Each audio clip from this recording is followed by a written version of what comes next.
नीलेश से बात करते हैं अगर नरेश नहीं होते। नीलेश भाई, आप डेली चार्ट्स पे देखेंगे ना तो एक एवरेजेस का ब्रेकआउट के लिए बिल्कुल तैयार खड़ा है अडानी एंटरप्राइजेस। ये हो जाएगा 2300 पे कंफर्मेशन। तो चांसेस कितने हैं कि 2300 आ जाएगा आज ही आज में और हो जाएगा ब्रेकआउट, या फेल हो जाएगा ब्रेकआउट?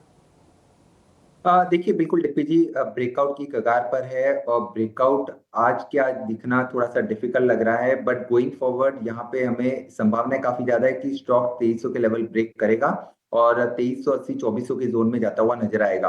बट फिलहाल के लिए इंट्राडे के पॉइंट ऑफ व्यू से यहाँ पर कोई ट्रेड निकल के नहीं आ रहा है। इसके इसी ग्रुप की कंपनी अडानी पोर्ट, वहां पर बेहतर स्ट्रक्चर प्लेस नजर आ रहा है। अडानी पोर्ट पे नजर रख के चल सकते हैं क्योंकि वहां पे हमें तेजी कैरी फॉरवर्ड होती नजर आ रही है 1170 से लेके 1185 तक की। 1138 के स्टॉप लॉस से अडानी पोर्ट पे नजर रख के चल सकते हैं। में हमने स्विगी का जिक्र किया था, जेफरीज की एक रिपोर्ट आई है। सचिन, आपसे जानना चाहेंगे, होल्ड रेटिंग के साथ इन्होंने कवरेज शुरू की है स्विगी पर, 400 के लक्ष्य दे रहे हैं। और इनफैक्ट स्विगी और जोमेटो की ही अगर बात करें, न्यू प्लेयर एंट्री की भी खबरें इन दिनों आ रही हैं, जिसके चलते हो सकता है कि एक सिनेरियो बने जहां कंपटीशन इंक्रीज हो, क्योंकि रैपिडो फूड डिलीवरी बिजनेस में उतर सकती है, खबर है।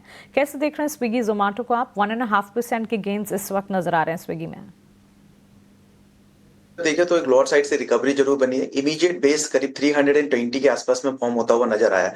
डेली स्ट्रक्चर्स पर देखिए तो अभी इमीडिएट एक स्विंग हाइज जो है उसके पास में स्टॉक मूव करता हुआ नजर आ रहा है। वो लेवल्स है नियर अराउंड 360 365 के। मुझे लगता है अगर ये इमीडिएट स्विंग हाइज के ऊपर स्टॉक सस्टेन करता है तो फिर पॉसिबली अप मूव करीब 390 और 400 तक के लिए कंटिन्यू होता हुआ नजर आ सकता है। अभी के लिए एक अच्छे बेस बने हुए 320। जब तक इसके ऊपर स्टॉक सस्टेन कर रहा है पूरी पॉसिबिलिटीज है स्लाइड रिकवरी मूव की यहाँ पर। और इसके बाद अगर हम देखें दूसरा स्टॉक जोमेटो, जो कि आपने बात की, सो डेली स्ट्रक्चर्स यहाँ पर स्लाइड वीक हुआ है। 100 एंड 200 डीएमएस के लेवल्स जो है उसके नीचे स्टॉक्स ऑलरेडी मूव कर रहा है, बट लोअर साइड में एक इमीडिएट सपोर्ट भी फेस करता हुआ नजर आ रहा है, which is near around 200 levels. मुझे लगता है कि ये 200 के लेवल्स को ब्रेक करता है तो फिर और स्लाइड वीकनेस यहाँ पे कंटिन्यू होती हुई नजर आ सकती है। सो जोमेटो पर 200 के बिलो इन केस अगर ये डिपो मिलती है तो फिर फर्दर डिक्लाइन जो है करीब 190 185 तक के लिए कंटिन्यू होता हुआ नजर आ सकता है। वाइल स्विगी में भी अभी के लिए थोड़ा सा ट्रेंड साइडवेज है, बट यस जो अपसाइड में लेवल्स दिए हैं 365 के, अगर वो लेवल्स ब्रेक होते हैं तो फिर पॉसिबली एक अप मूव कंटिन्यू होता हुआ दिखाई दे सकता है।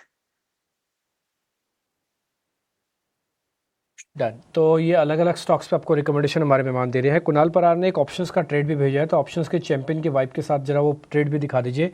किसी वजह से वो कनेक्ट नहीं हो पा रहे हैं, लेकिन उनका ट्रेड हमारे पास है। टाटा मोटर्स पे उन्होंने जिक्र किया है, 670 की कॉल है, वो कह रहे हैं कि यहाँ पे खरीद लीजिए। 16 रुपये रफ में उनका रेट है। टारगेट पहले 20.50 का, फिर 28 रुपये का टारगेट है। 20.50 आ जाए तो फिर ट्रेल लगा देना 28 के लिए, नहीं तो 20.50 पे भी राउंड ऑफ प्रॉफिट बुक कर सकते हो।